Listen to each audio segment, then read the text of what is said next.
Çarpar o ha. 100 lira adama çarpıyor.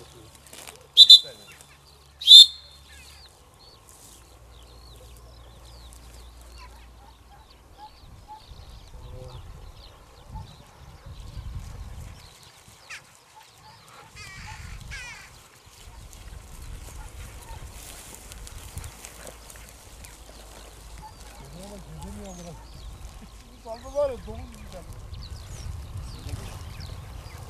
Ha dur. Bak bak. Acele etme Murat abi.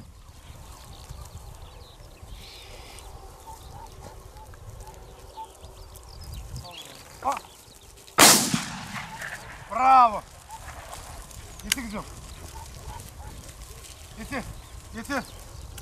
Bravo. Gel moda. Hadi kızım buradan. Getir. Bravo.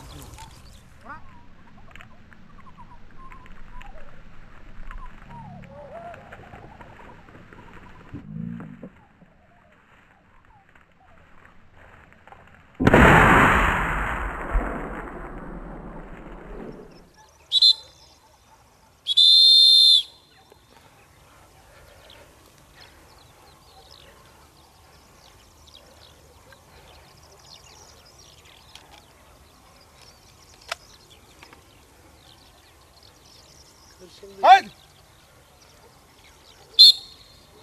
Ya oyuncak kuşa yapmaz ama. Suçlu şey değil de gidin de oraya gezeyim biraz.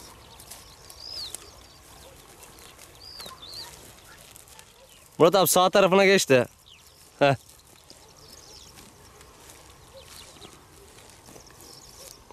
Nerede bunları?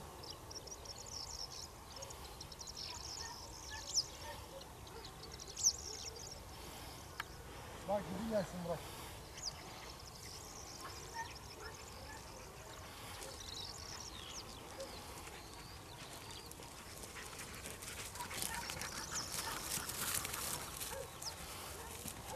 Ha. Bravo.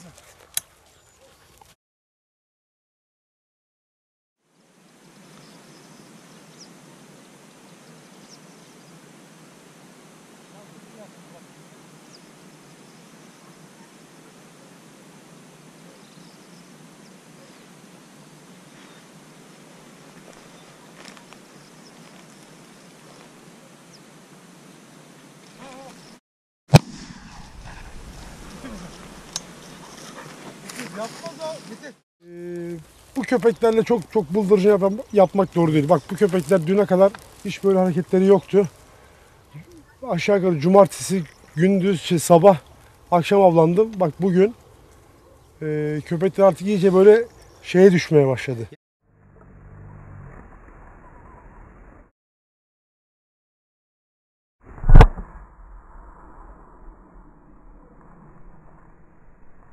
Olabilir, başka bir geldi bunlar.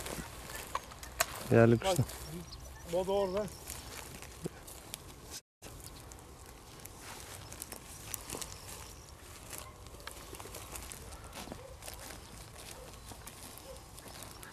Acele etme Murat abi. Murat abi dur.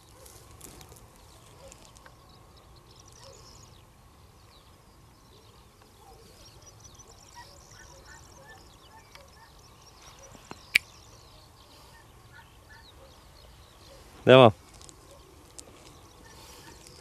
Moda. Moda. Gidi. Gel. Moda. Hey. Moda. Şşt. Allah Allah.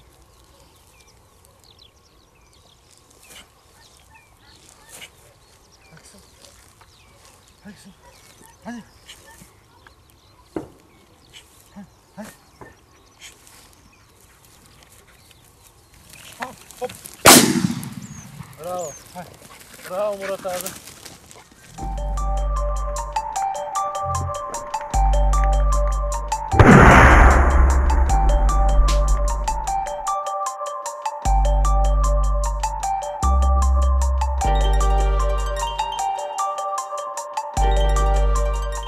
Köpekler biraz daha heyecanlı. Biraz. Onun da verdiği şeyler var gerçi ama ben tekrar söylüyorum yani burada biz sohbet yarım kaldı. Evet. Bıldırcın acemi köpek işi. Yani bunu ilkokul görmek lazım. Köpek gezmeyi öğrensin, tüfeğe alışsın, birkaç ferma yapsın, peşine bir iki patronu yaptığında köpeği çekmek lazım. Aynen öyle. Ondan sonra bizim Marmara bölgesindeki yapacağımız av çoluk avı. Aynen doğru söylüyorsun. Biz praktik usta köpekleri getirdik. Bıldırcın da yerli galiba bugün. Göç Yerli kuşu yok. Yok, Evet. göç kuşu. Bunlar Gösterelim bıldırcınları. Göç değil. Göç değil yani daha şey yapmamış. Evet. Ama olsun.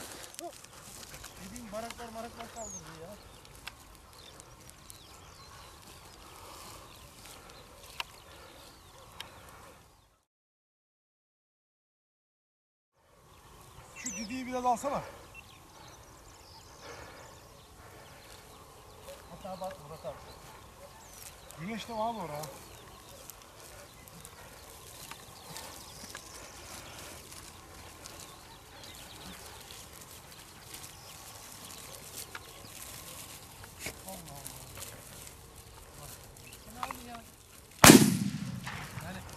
Bitti.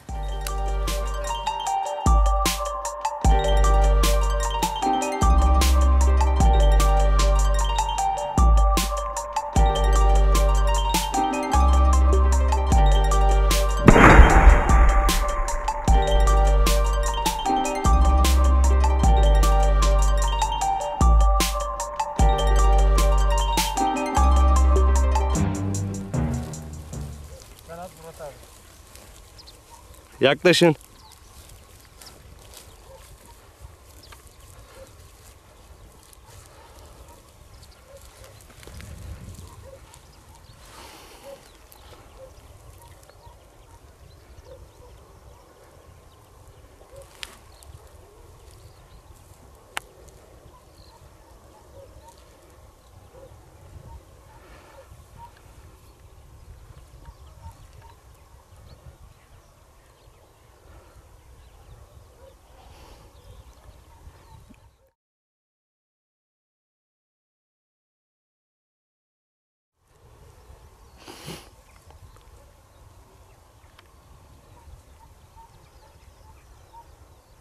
Tamam, devam. Ha bak burada. Getir. Bravo. Getir. Hey. Didi'den al. Aferin Didi, getir. Aferin, buradayım.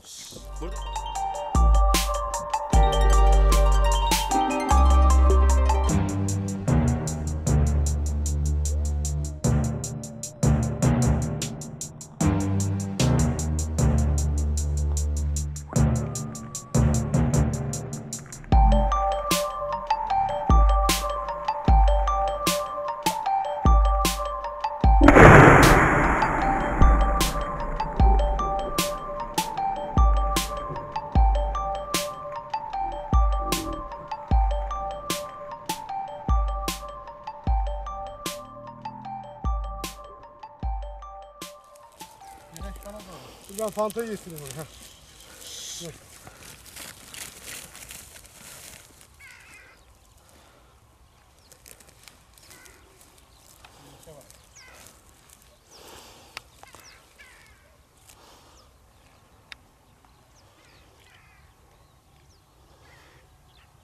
Gir sensin.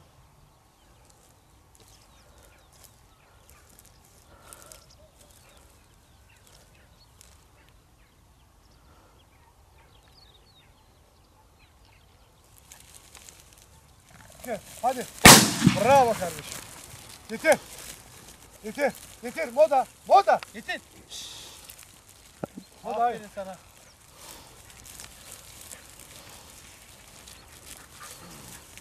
Ah. Atma. Atma.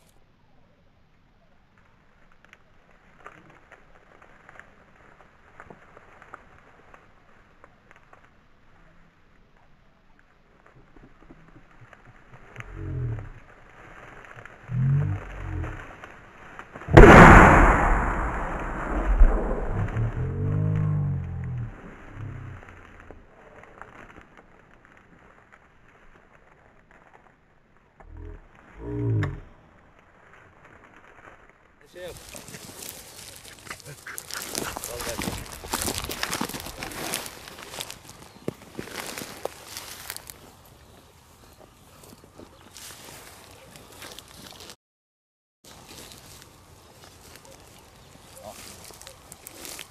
Moda nerede?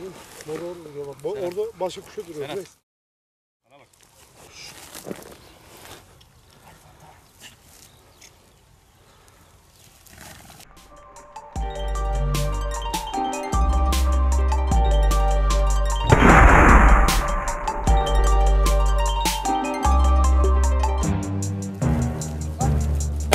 Bravo kardeşim.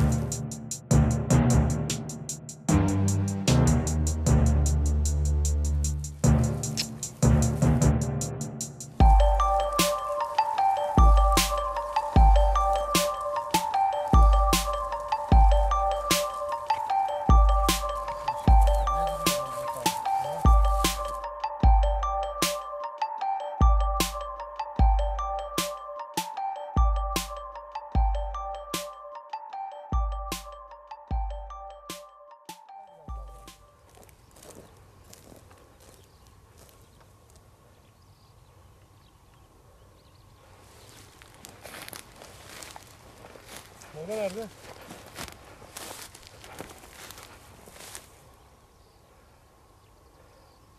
Gir daha yanına.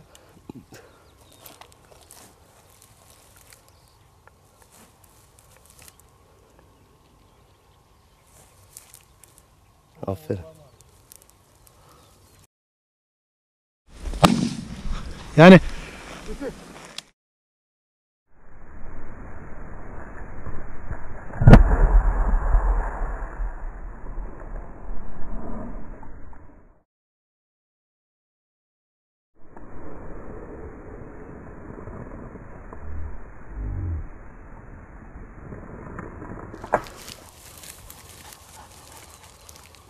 modayı al, modayı. Arkadan şeyi dediği.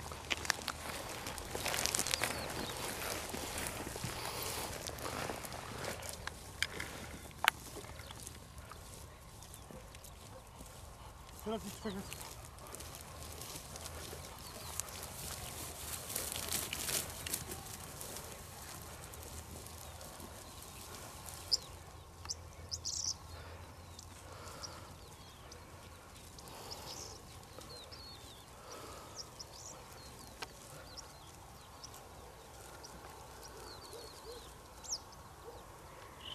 Hadi. Bravo. Yeter. Moda yeter. Moda. Moda. Seni gebertirim ha. Hey. Gel gel gel. Gel gel gel. Gel gel. Ah.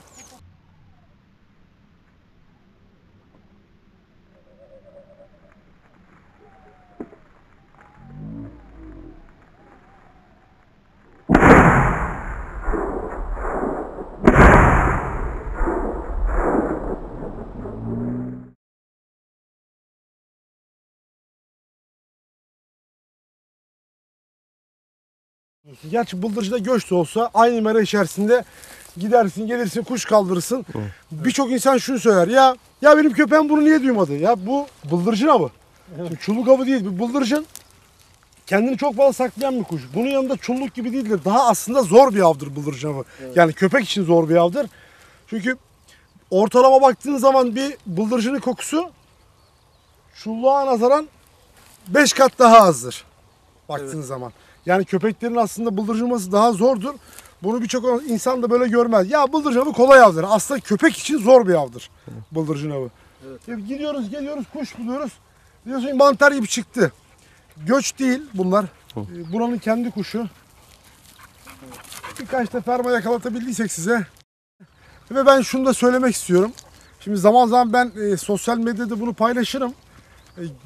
Bu konuda bana hak veren de birçok insan var. Bununla ilgili de hep de duyuyorum böyle sağda solda konuşan da var. Arkadaşlar artık bizim Türkiye'de köpekle ilgili bir derdimiz kalmadı. Yani av köpeğiyle ilgili hiçbir derdimiz kalmadı. Köpek sahibi olacak arkadaşlarımdan tek tavsiyem şu. Yavru köpek sahibinden takip edin. Yavruları ona göre sahiplenin.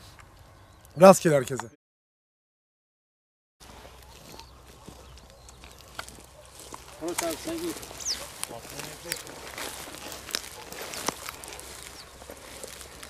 Aferin Moda.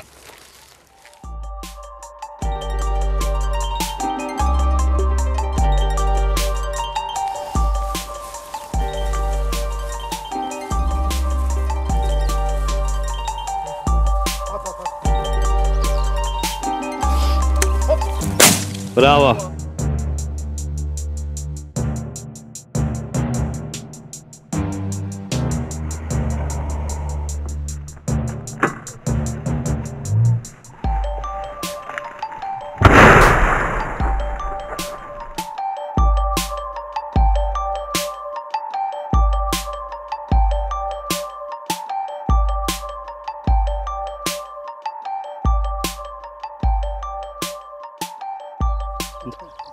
Evet, senden önce ben bir şey söyleyeceğim.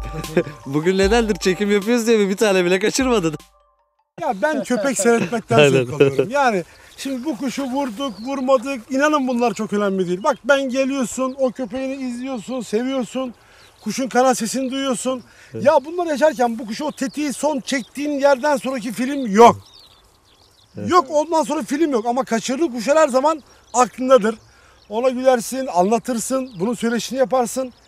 Bunu arkadaşlarına beraber gırgıra dökersin. Onlar seninle bu anlamda makara yapar falan ama bu iş kompleksi değil. Bu iş iddia değil. Bak geldik sabahın 6'sından beri buradayız. Neden? Evet. Derdimiz de bizim. Evde işin bir ekmek al dese gidip ekmek almazsın. 200 kilometre yol geliyorsun buraya. 3 tane 5 tane bir ferma göreyim tüfek atayım diye. Yok vallahi Türk erkeklerine şey yapma, alırız ya, niye almayalım Murat abi? Yani ben o konuda biraz zayıfım. Pişireceğiz seni inşallah, dur. Senin bakkal ayağının altında herhalde abi. Sepet Yok sana yani alıyorsun. işte böyle bak dünyayı geziyorsunuz. Evet. Geliyorsunuz buraya köpeğinizin peşinde. Evet, Neden? evet, İstanbul stresinden kurtulayım. Gelin burada işte sizin gibi arkadaşlarımla iki sohbet edelim. Makaramızı yapalım, kafamızı dağıtalım. Pazartesi günü işimize de bomba gibi girelim, çalışalım diye. Aslında pazartesi oluyor, biz çalışırken hafta sonu düşünüyoruz. Yani bu avcılığın bunlar güzel tarafları. Tekrar söylüyorum, bu avcılığı keyif için yapmak lazım.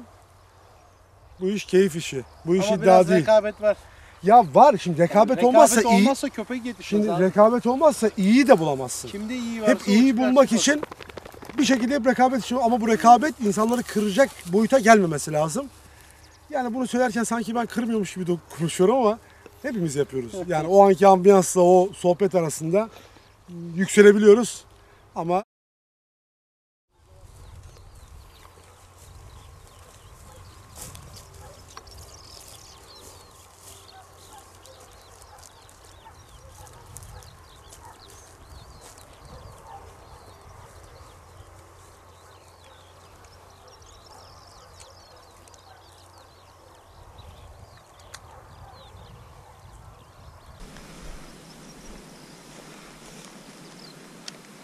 Geç Murat abi, sen at ben At, atmışım. at. Yok.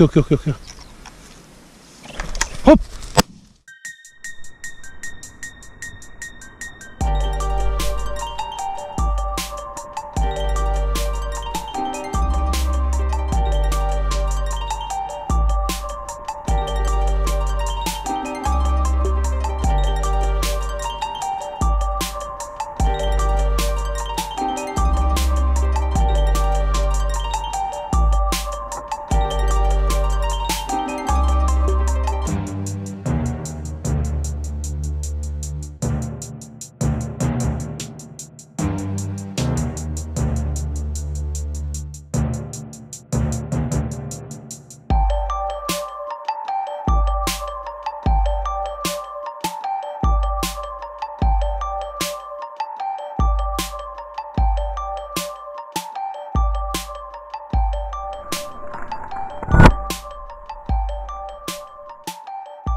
Değerli arkadaşlarım, sadece vurmayın.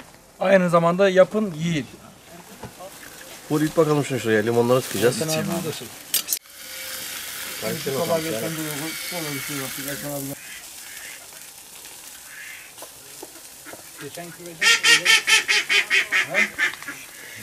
Izgaramızı yaptık, yağnımızı yaptık, her şeyimizi yaptık.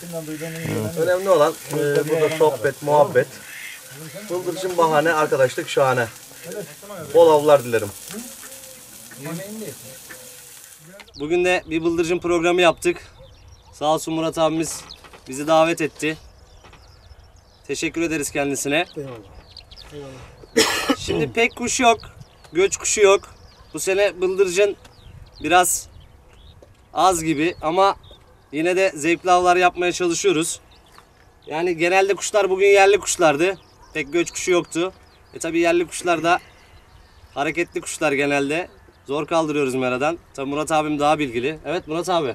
Ya bu şimdi normalde Eylül'ün 12-13'ü ile 25'i arası 200 sefer cunata yapması lazım bu kuşun ama ekolojik sistemden sebep bana göre tabii herkes bir şeyleri kuruyor kafasında öyle oldu böyle oldu gibi ama bu bana göre ekolojik sistemden kaynaklanan bir şey. Şimdi Balkanlarda hava daha sıkıştırmayacak kuşu, kuş kendini daha bu tarafa atmıyor ve hala da yavru var. Evet. Yani düşünün burada dahi hala bugün Ekim'in kaçı? Ekim'in 10'u hala da burada familya bulabiliyorsun.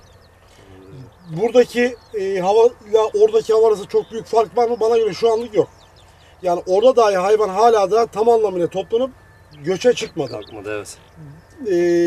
Benim tahminimce bu bir hafta yani önümüzdeki hafta içerisinde veya 10 gün içerisinde iyi bir göç yapacak. Ufak tefek yaptı. Geçen hafta da yaptı biraz ama zannedersem tahminime göre bu haftanın yani önümüzdeki pazartesinden sonra ayın 10'u ile 18'i arasında güzel bir göç bekliyoruz. İnşallah. Yani dediğim gibi zaten önümüzdeki hafta çulluk açılıyor. Evet. Bizim gerçek avcılığımız çulluk. Bunlar bizim için dedik ya daha önce de zaman doldurmak için ama köpeklerimize de performans sağlıyor. Çulluğu hazırlıyoruz bu şekilde.